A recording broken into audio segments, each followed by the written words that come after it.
We have the pleasure today of having Dr. Ben Carson to visit our school. And I thought what an awesome opportunity it is for our children to learn more about his work and his contributions to society. And then also I thought it would be a great opportunity to invite you, the community, our guests, to meet Dr. Carson and to see him and to hear him firsthand speak about some of the things that he's been going through, even as a presidential candidate. Welcome, welcome, welcome. I will not further you any longer with my gibberish, but I'm going to call Dr. Carson to speak, and you guys enjoy.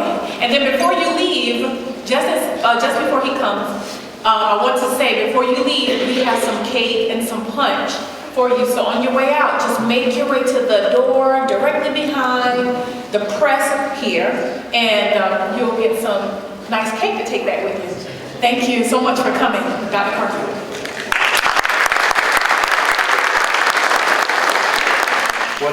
What a wonderful school, and an opportunity, for these young men to really learn some of the things that will lead to success in life. There are so many young people, particularly who come from poor situations, from broken homes, who end up not getting the foundation that will lead to success in life. And this school is something that should be admired, supported, and replicated, because what we have to recognize as a society is that every single person that we have is valuable.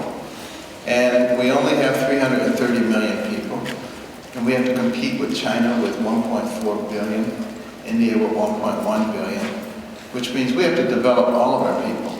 We can't waste any of them. We can't have people dropping out of high school. We can't have people being put in prison. So having a school like this, which really helps to redirect young people in a different pathway, is actually extremely beneficial to our society. And that's what we have got to begin to recognize. The things that actually work to change some of the negative outcomes in our society is what we have to support and do that. Because I used to hate being poor. Some people hate snakes and rats and roaches. I hated poor poverty. I just hated it. That is until I started reading those books about people of accomplishment. And then I didn't hate it anymore. And the reason I didn't hate it is because now I realized that I could change my future. I didn't have to be a victim. I could make my future whatever I wanted it to be. And that was an amazing feeling. And I started reading every book I could get my hands on. I just loved reading. And my mother would say, "Benjamin, put the book down and eat your food." I was always reading. And within the space of a year and a half, I went from the bottom of the class to the top of the class. Much to the consternation of all those students who were laughing and calling me dummy. Now they were coming to me saying, Benny, how do you work this problem?" And I'd say, "Sit at my feet, youngster, while I instruct you." That was perhaps a little obnoxious, but it sure felt good to say that to those turkeys, because I had a mind transplant. My attitude changed. I had the same brain, but I had a completely different attitude at that point. And things went extremely well from that point on. And right through college, got a scholarship to Yale, University of Michigan, Johns Hopkins, and by the age of 33, I was the chief of pediatric neurosurgery at Johns Hopkins. Nobody had ever done that at that age before. But when you really concentrate on what you're doing, put your mind to it, and just go right through, it makes all the difference in the world. Well, it was 2 days before New Year's of '98, and they were having song service and prayer service in the operating room. Big sign over the door, "God bless Joseph and Luca Bandit."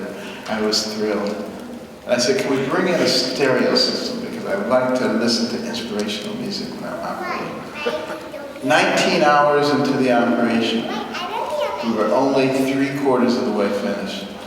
The part that remained was so complex. The blood vessels were engorged, adhesed, entangled. It looked like a bowl of spaghetti. We said, "We got to stop. We can't go any further." We went into conference.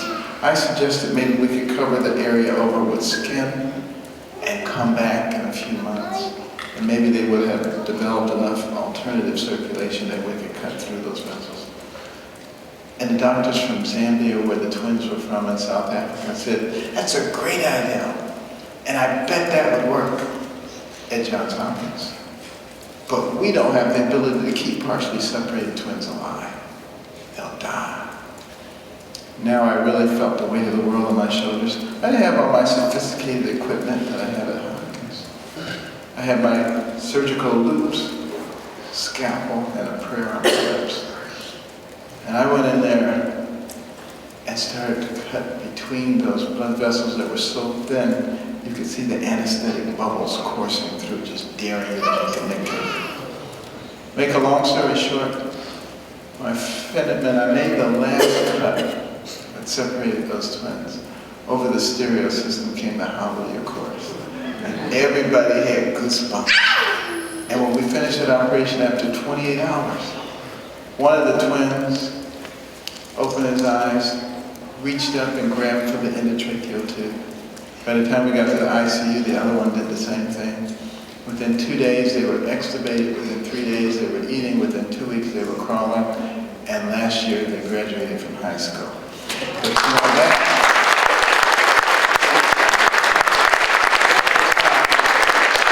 that was not the success.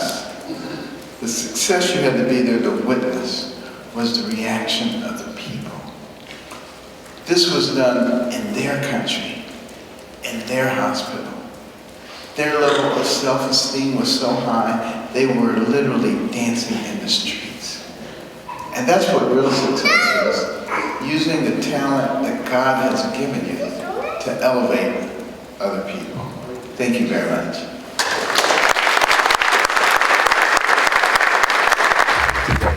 Which one do you put the most weight on, your address or running for president? Well, you know, I put an equal amount of weight because the reason that I'm running for president is so that we can reverse the deleterious direction that our nation is going in. And that includes being able to focus on how do we develop all of our people. And I think that that's something that's been forgotten by not only the candidates, it's been forgotten by our nation. And the more people that we have to pull along in the penal system, in the welfare system, or people who just aren't being developed, the more difficult it is for our nation to succeed. When some people talk today, and you just mentioned prison life, prison reform, is there something that the federal government can do better in terms of the rehabilitation of citizens who are incarcerated? Oh, absolutely, without question. There's a lot they can do better. You know, the prison industry is one of the most rapidly growing industries. That is absolutely ridiculous. You know, we have 5% of the population, 25% of the prisoners. You know, the mandatory sentences, putting people in prison who have not committed violent crimes, where they just go and learn how to commit violent crime. It makes no sense whatsoever. And, you know, we need to be thinking about, you know, the ones who are in prison, you know, how do we rehabilitate them? You know, they're not getting any rehabilitation. They're just learning how to become hardened criminals. And unless we begin to think about that, we're doing ourselves a great disservice.